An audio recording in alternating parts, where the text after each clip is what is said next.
বাবলি রান্নাঘরে তোমাদের অনেক অনেক স্বাগত জানাই। আশা করি তোমরা অনেক ভালো আছো, সুস্থ আছো, আমিও ভালো আছি। তো আজকে আরেকটা রেসিপি তোমাদের সঙ্গে শেয়ার করব। ভিডিওটা শুরু থেকে শেষ অবধি দেখার অনুরোধ করছি। আজকে আমি লাউ করব, লাউয়ের তরকারি করব একটা।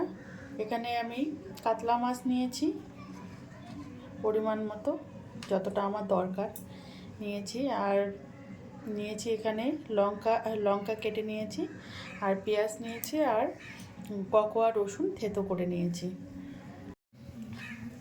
কড়াই বসিয়ে দিয়েছি, কড়াইটা গরম হয়ে গেছে, সর্ষের তেল দিয়ে দিচ্ছি।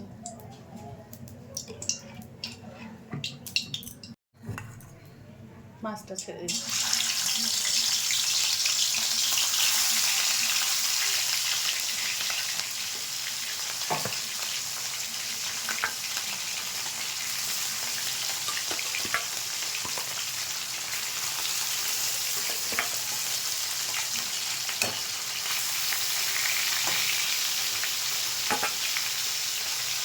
ভাজা হয়ে গেছে, তুলে নিচ্ছি।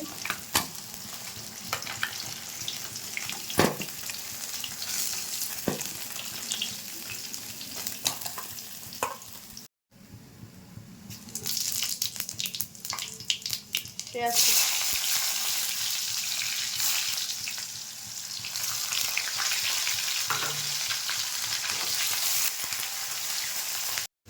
সব কিছু ভালো করে ভেজে নিয়েছি।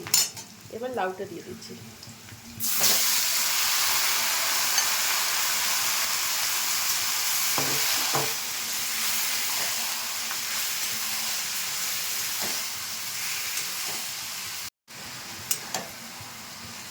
এখানে আমি পরিমাণ মতো লবণ দিয়ে দিচ্ছি,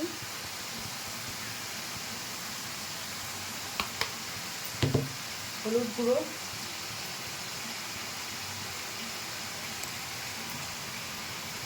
এখানে একটু জিরে গুঁড়ো, আর একটু কাশ্মীরি লঙ্কা গুঁড়ো। এবার এটাকে একটু কষিয়ে নেব ভালো করে। আর লাউটাকে আমি কিন্তু একটু সেদ্ধ করে নিয়েছি। লাউ থেকে যে জলটা বেরিয়েছে সেটা আলাদা করে রেখেছি, পরে আমি ব্যবহার করব। সেটা দিয়ে লাউটাকে আমি খুব ভালো করে কষিয়ে নিচ্ছি। লাউটাকে আমি 5 মিনিট ধরে কষিয়ে নিয়েছি।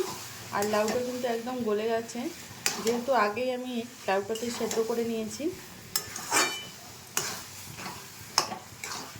আর একটু কষাতে হবে।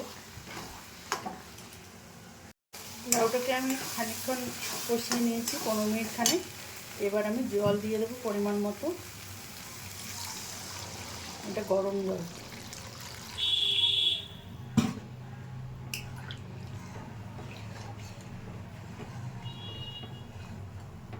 লাউটা ফুটতে শুরু করেছে, এবার মাছটা দিয়ে দিচ্ছি।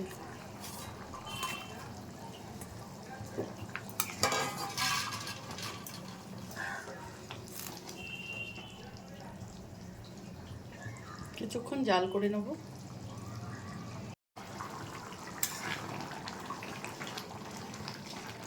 দশ মিনিট মতো জাল দিয়ে নিয়েছি।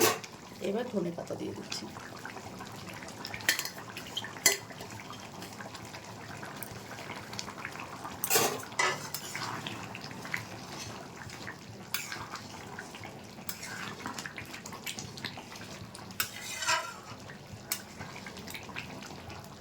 গ্যাসটাকে অফ করে দিচ্ছি।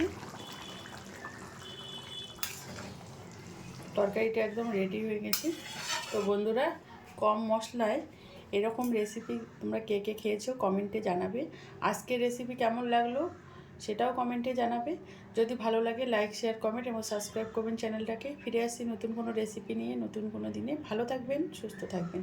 আর ফেসবুক পেজ থেকে যারা দেখছেন পেজটা ফলো করে দেওয়ার অনুরোধ করছি। ধন্যবাদ।